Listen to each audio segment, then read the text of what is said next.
네, 안녕하세요. 엘드림학원의 봉선수입니다. 자, 오늘은 부등식과 그 성질에 대해서 한번 알아볼 텐데요. 자, 부등식을 하기 전에 우리가 작년에 배웠던 등식을 한번 볼게요. 자, 등식이 뭐였죠? 등식은 등호를 사용한 식이라고 그랬죠. 등호는 뭐지? 그치.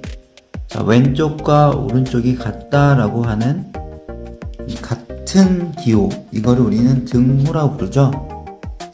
그러면 오늘은 부등식에 대해서 한번 살펴볼게요. 자, 부등식은 부등호를 사용한 식을 우리는 부등식이다 라고 부릅니다. 그럼 부등호는 총 4가지가 있어요. 왼쪽이 더 크다 라는 기호, 그 다음에 왼쪽이 크거나 같다, 요 밑에 한 줄은 같다 라고 하는 의미죠. 자, 이번에는 오른쪽이 크다 라는 기호, 그 다음에 오른쪽이 크거나 같다, 요 4가지 기호를 우리는 뭐라 부르냐, 이거를 부등호다 이렇게 부릅니다. 부등호에 이 4가지 부등호를 사용한 식을 우리는 부등식이다 이렇게 부릅니다. 그러면 부등호를 사용하기 때문에 부등호의 해는 어떤 범위를 나타내게 돼요. 자, 예를 들면 x 플러스 2가 6보다 작다의 해는 x에다 2를 더한 게 6보다 작으니까 x는 4보다 작다 이렇게 얘기하겠죠. 근데 자, 우리가 방정식을 풀었을 때는 등호였기 때문에 해가 하나였지만 요 부등식은 이렇게 해가 어떤 범위로 나타내집니다. 그래서 이 해를 수직선에 나타내면 자, 4라고 하는 숫자가 있죠. 4보다 작은 수에서 이렇게 표시해 주시면 돼요.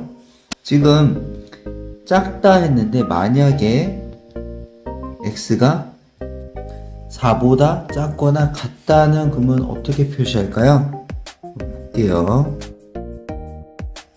자, 4를 써주는 건 똑같아요. 그죠? 여기에 보면 이 원이 안 채워져 있죠? 이 4라는 점은 비워둬라 이런 뜻이에요. 요번에는 4가 포함되어야 하니까 요번에는 원을 이렇게 채워줘요. 채워주고 방향은 똑같이 이렇게 표현하면 됩니다. 자, 부등식의 4가지 기호 중 등호가 있는 것은 어떻게 수직선이 나타낼 때 원을 채워주시고요. 등호가 없는 것은 원을 비워두시면 됩니다.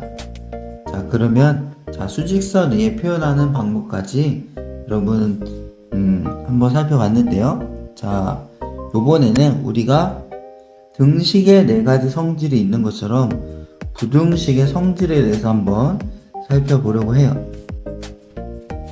자, 부등식의 성질. 자, 만약에 A가 B보다 더 크다면 자, 양변에 같은 수를 더해요. 더해도 부등호는 그대로 성립한다. 또 두 번째 성질. 자, 양변에 같은 수를 빼줘요. 그래도 부등호는 그대로 성립합니다. 자, 여기서부터는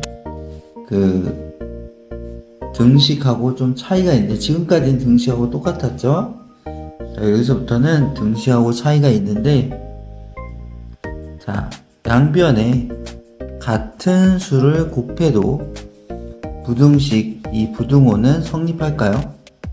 부등호와 곱할 때는 2가지로 나와요.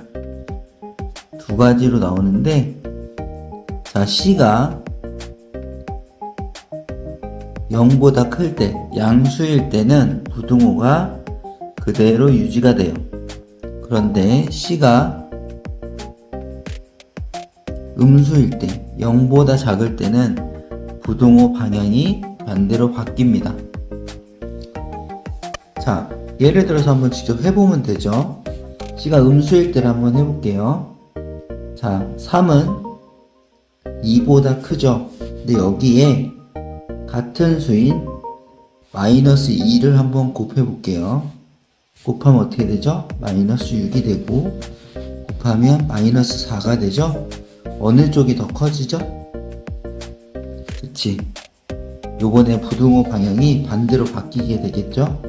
자, 이런 식으로 음수를 곱하면 부등호 방향이 반대로 바뀌게 됩니다. 자, 그러면 눈치를 채셨겠지만 나누기를 하면 어떻게 될까요? 나누기도 마찬가지로 같은 수로 0이 아닌 같은 수로 나누는 경우도, 자, C가 0보다 클 때와 C가 0보다 작을 때 두 가지 경우를 생각해 봐야겠어요. 자, 0보다 클 때는 부등호 방향 그대로 유지됩니다. 근데 0보다 작을 때는 부등호 방향이 반대로 바뀐다. 자, 다시 한번 정리하면, 자, 부등식의 성질 4가지는 양변에 같은 수를 더하거나 양변에 같은 수를 뺄 때는 부등호 방향이 빼는 수가 얼마냐에 따라서, 얼마냐, 양수인지 음수인지 관계없이 부등호 방향이 그대로 유지가 됐어요. 그런데 양변에 같은 수를 곱할 때는 양수일 때는 부등호 방향이 유지가 되고 음수일 때는 부등호 방향이 반대로 바뀌어요. 나눌 때도 마찬가지, 양수일 때는 부등호 방향 그대로 유지, 음수일 때는 부등호 방향이 반대로 바뀌어요. 자, 여기까지 해서 우리가 부등식에 대해서 이런 게 부등식이구나 라는 걸 한번 살펴봤는데, 부등식은 부등식에서 여러분들이 조금은 어려워할 수 있는 문제를 한번 살펴보고 마무리하려고 합니다. 자, A가 마이너스 2보다 크고 3보다 작을 때 다음 식의 값의 범위를 구하시오 라는 문제인데, 자, 3A 마이너스 4. 그러니까 A는 요 범위인데 3A 마이너스 4의 범위는 어떻게 구할까? 즉, 요 A라는 요 문제의 포인트는 이 A라는 부분을 3A 마이너스 4 형태로 바꿔주면 돼요. 자, 일단 A에 어떤 수가 곱해져 있죠? 그치, 3이 곱해져 있죠? 그래서 모든 변에 3을 곱해줍니다. 자, 그러면 내가 양수를 곱했기 때문에 부등호 방향은 그대로 유지가 되겠죠? 그래서 마이너스 6, 3A, 9 이렇게 됐는데, 자, 그 다음에 3A에 또 어떻게 되어 있어요? 마이너스 4가 빼져 있어요. 이것도 마찬가지로 모든 변에 다 똑같이 4를 빼줘요. 자, 더하거나 빼는 부분에 대해서는 양수를 더하거나 양수를 뺄 때 부등호 방향 반대로 바뀌지 않으니까 방향 신경 쓰지 말고 다 똑같은 수를 빼주면 돼요.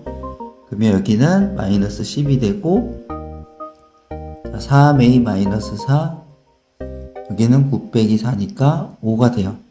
이런 식으로 어떤 A의 범위가 주어졌을 때, 자, 3A 마이너스 4의 범위를 구하는 방법을 한번 같이 살펴봤습니다.